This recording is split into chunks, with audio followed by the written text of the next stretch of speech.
रहमान रहीम। First lecture में हमारा question हुआ था क्वेश्चन नंबर 12। आज हम क्वेश्चन नंबर 13 करेंगे। और क्वेश्चन नंबर 12 का जो स्टेटमेंट था उसमें हम find the value of lambda, यानी लेमडा की वैल्यू हम फाइंड कर रहे थे। और क्वेश्चन नंबर 13 का जो स्टेटमेंट है उसमें हम find the value of x, यानी एक्स की वैल्यू हम फाइंड कर रहे हैं। तो वहां पे लेमडा था, यहाँ पे एक्स है। इसमें क्या बात, मतलब ये क्या डिफरेंस है? दोनों वेरिएबल है, ठीक है। लेमडा भी हमारे पास जिस तरह एक्स वाई जेड इस तरह एक वेरिएबल है, उसकी भी हम वैल्यू फाइंड करेंगे। या यहाँ पे अब एक्स है तो एक्स की वैल्यू हम फाइंड करेंगे, यहाँ पे वाई हो तो वाई की वैल्यू हम फाइंड करेंगे, यहाँ पे टी होता तो हम टी की वैल्यू फाइंड करते हैं। अब वहां पे डिटर्मिनेंट इक्वल टू 0 था क्वेश्चन नंबर 12 में। क्यों? क्योंकि वहां पे सिंगुलर की कंडीशन था। यहाँ पे क्या है? डिटर्मिनेंट इक्वल टू 9 है। डिटर्मिनेंट इक्वल टू 9 है। वहां पे हम राइट हैंड साइड पे 0 लेके आते थे, यहाँ पे हम राइट हैंड साइड पे 9 लेके आएंगे। क्यों? यहाँ पे 9 गिवन है, वहां पे सिंगुलर की कंडीशन की वजह से हम राइट हैंड साइड पे 0 लेके आते थे। अब बात सुनो, इसका डिटर्मिनेंट फाइंड करना है। डिटर्मिनेंट की मेथड 6 मेथड है। C1 C2 C3 से भी एक्सपेंड कर सकते हो और R1 R2 R3 से भी एक्सपेंड कर सकते हो। मैं यहां पे करता हूं कि एक्सपेंड C1 से क्यों एक्सपेंड कर रहा हूं? क्योंकि इस कॉलम में 0 नंबर ऑफ 0 ज्यादा है। तो जब नंबर ऑफ 0 किसी कॉलम किसी रो में ज्यादा होते हैं तो उससे अगर आप एक्सपेंड करते हैं तो आपका क्वेश्चन जल्दी से उसका आंसर आ जाएगा, आपको आंसर जल्दी से मिल जाएगा। तो सुनो, यहां पे एक्सपेंड C1, अब पहले के साथ प्लस होता है। यहां पे देखो एक्सपेंड C1 करते हैं तो पहले के साथ प्लस, यानी मैंने x लेगा। अब ये पहले कॉलम में है, x पहले कॉलम, अब ये पहला कॉलम और ये पहले रो में भी है, फर्स्ट रो फर्स्ट कॉलम है। इन दोनों को कैंसिल करो, आपके पास जो नंबर ऑफ एलिमेंट बच गए वो -1 1 4 5 बच गए। उसके बाद सेकंड एलिमेंट के साथ माइनस होता है -0, और ये जिस रो में जिस कॉलम में है उसको कैंसिल करो, आपके पास बचा 2 3 4 5। उसके बाद तीसरा 0, ये +0, ये +0, ये जिस कॉलम में और जिस रो में है आपके पास नंबर ऑफ 0 2 3 -1 1 बच गए। ये मैं इसलिए छोटा छोटा लिख रहा हूं क्योंकि इससे बाहर 0 है, ये सारे एलिमेंट 0 हो जाएंगे, इक्वल टू 9। अब मेरी बात सुनो, ये वाला इस मैट्रिक्स को मल्टीप्लाई करो 0 से इस डिटर्मिनेंट को, तो ये पूरा 0 हो जाएगा, ये भी पूरा 0 हो जाएगा। आपके पास सिर्फ x बचा और ये दोनों का डिटर्मिनेंट है, छोटा 2 + 2 का डिटर्मिनेंट है, आसान है।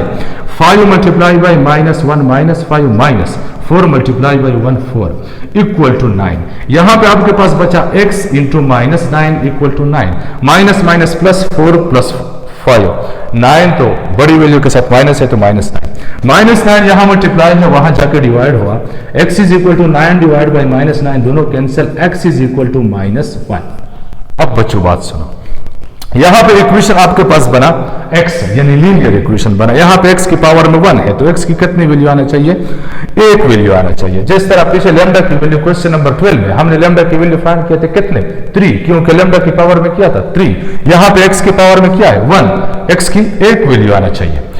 अब मोस्टली एमसीक्यूज में आता है, मोस्टली एमसीक्यूज ऐसा होते हैं कि कुछ डिटर्मिनेंट बड़े, जहां पे बड़े बड़े इक्वेशन लेके होते हैं, वहां पे आपको 4 ऑप्शन दिए गए होते हैं, तो उस ऑप्शन को आप इस डिटर्मिनेंट में पुट करो और उसका डिटर्मिनेंट ले लो। अगर उससे 9 आ गया तो वही हमारा ऑप्शन होगा। तो इस पर भी बात करेंगे। एमसीक्यूज एक्सरसाइज के बाद एक एमसीक्यूज का लेक्चर भी दूंगा इंशाल्लाह, वो भी वीडियो में शेयर करूंगा। अच्छा, अब बात करते हैं सेकंड पार्ट पे। इसका सेकंड पार्ट जो है, सेकंड पार्ट हमारे पास है, यह हमारे पास इधर मोबाइल में बुक लेकर है। सेकंड पार्ट हमारे पास है -1 0 1 और x² और 1x और 2 3 4 इक्वल टू।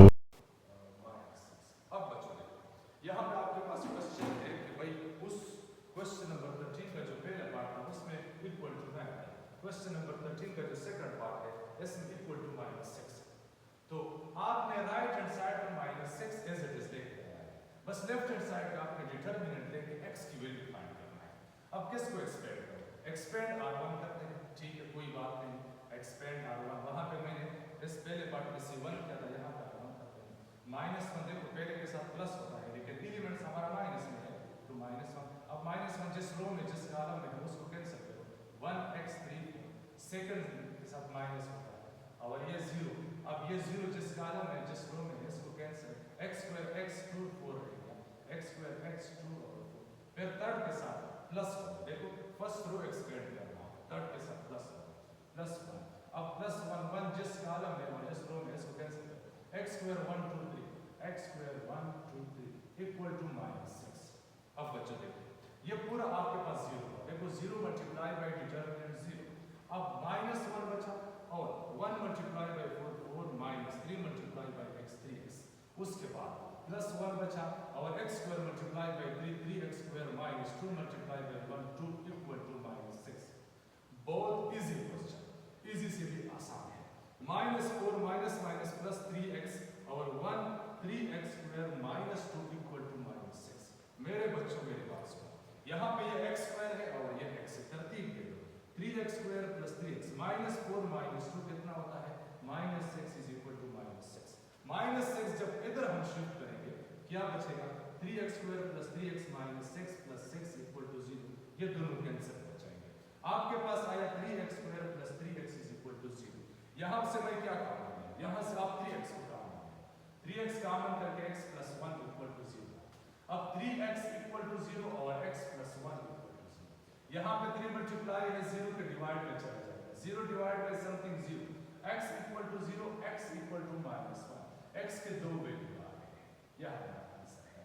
ये x के दो वैल्यू क्यों आ गए हैं, क्योंकि आपने इधर देखा कि हमारे पास जो डिटरमिनेंट आया उसकी डिग्री क्या है 2, तो x की कितने वैल्यू आना चाहिए 2 वैल्यू आना चाहिए।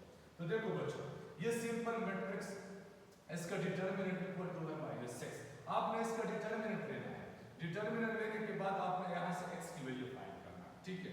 ये क्वेश्चन भी सेम उसी तरह है, इसका मैंने डिटरमिनेंट लिया, डिटरमिनेंट लेने के बाद जो डिटरमिनेंट में जो वेरिएबल है x, इसकी वैल्यू मेरे पास आया -1। अब बच्चों बात सुनो, इसका जो तीसरा पार्ट है वो भी आपका होमवर्क है, लेकिन एक अनसीन क्वेश्चन मैंने देना है, डू योरसेल्फ, ये वाला आपने करना है। मैंने क्वेश्चन देना है 1 3 1 -1 1 2 1 x 2 s इक्वल टू -3। इस क्वेश्चन का आपने मुझे s से आपने x की वैल्यू फाइंड करना है, फिर आपने ग्रुप में शेयर करना है या मुझे पर्सनल व्हाट्सएप पे मुझे मैसेज कर सकते हैं। इसका ये जब आप सॉल्व करेंगे फिर इसका मुझे आंसर से मुझे पिक्चर निकाल के भेजोगे x की वैल्यू कितना है, ठीक है। ये आपका होमवर्क होगा इंशाल्लाह। बाकी नेक्स्ट क्वेश्चन इसका जो तीसरा पार्ट है और जो बाकी क्वेश्चन है, जो 4-5 क्वेश्चन रह गए हैं इंशाल्लाह उस पे कल इंशाल्लाह उस एक्सरसाइज